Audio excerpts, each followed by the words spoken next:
A body of mass 1 kg, initially at rest, explodes and breaks into three fragments of masses in the ratio 1:1:3. Two pieces of equal masses fly off perpendicular to each other with speed v0 each. What is the momentum of heavier fragment? Question में हमको ये given है कि हमारे पास में एक 1 kg का मास है जो रेस्ट पे है, एक्सप्लोड होता है और तीन इक्वल मासेस में डिवाइड हो जाता है ये। तो एक्सप्लोड होने पे तीन इक्वल मासेस पे डिवाइड होता है, उसमें से दो मासेस तो एक दूसरे के परपेंडिकुलर जाते हैं, एक ऐसे चला जाता है, एक ऐसे चला जाता है। इसको हम m1, इसको हम m2 मान लेते हैं, है ना। और जो रेशियोज़ मासेस में डिवाइड होते हैं वो 1:1:3 है। तो टोटल जो हम अगर करें रेशियो का तो 1 + 1 + 3 हो जाएगा 5।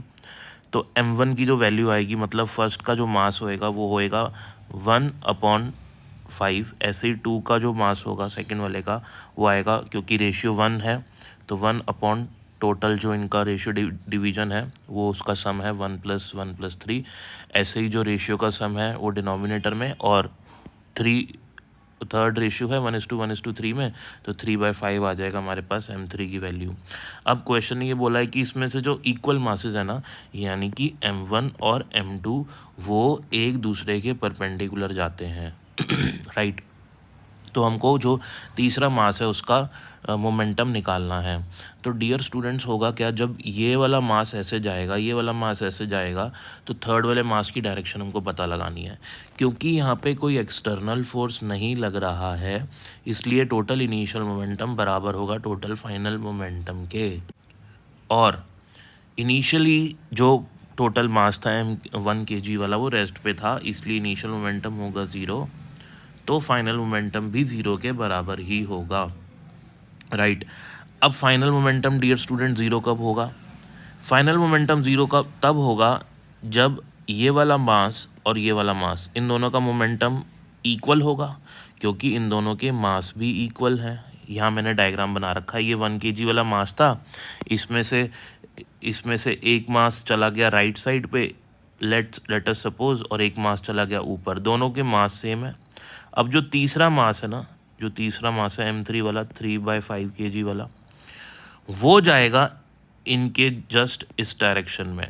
अगर इसका m1 का जो मोमेंटम इसकी डायरेक्शन है, m2 के मोमेंटम की डायरेक्शन है, तो इनका रिजल्टेंट यहाँ पे होगा, और इनके जो रिजल्टेंट के जस्ट अपोजिट वेक्टर आएगा उस डायरेक्शन में थर्ड वाला मास जाएगा, यानी कि 3/5 kg वाला। ऐसा क्यों? क्योंकि फाइनल मोमेंटम है डियर स्टूडेंट्स 0। अब फाइनल मोमेंटम 0 कैसे होगा? फाइनली तो ये भी चल रहा है और ये भी चल रहा है, इन दोनों का जो रिजल्टेंट है वो यहाँ पे है, तो जो थर्ड पार्टिकल है वो इन दोनों के रिजल्टेंट को कैंसिल कर देगा। तो एक वेक्टर यहाँ पे, एक वेक्टर यहाँ पे, दोनों का रिजल्टेंट यहाँ पे, और इन दोनों के रिजल्टेंट को कैंसिल करने वाला फाइनल वेक्टर यहाँ पे। तो इस कंडीशन में भी तो टोटल मोमेंटम क्या हो गया? 0 हो गया ना।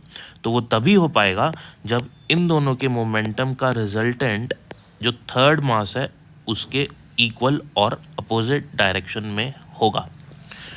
तो मुझे इन दोनों का रिजल्टेंट निकालना है। दोनों का मोमेंटम पी मैंने मान लिया, तो रिजल्टेंट क्या होगा डियर स्टूडेंट्स? √2p, क्योंकि ये दोनों ऑर्थोगोनल वेक्टर्स हैं, और जब दो वेक्टर्स के बीच में जो इक्वल वेक्टर्स के बीच में अगर 90 डिग्री का एंगल होता है तो उनका रिजल्टेंट होता है √2p। तो जो √2p इनका रिजल्टेंट है वो इस 3/5 kg वाले मास के मोमेंटम के बराबर होगा, यानी कि मैंने उसको p3 लिखा है, ठीक है। और p क्या है?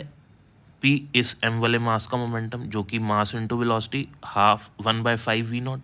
तो यहाँ पे मैंने 1/p की जगह लिख दिया √2 1/5 v0। p3 की जगह इसका मास इंटू इसकी वेलोसिटी।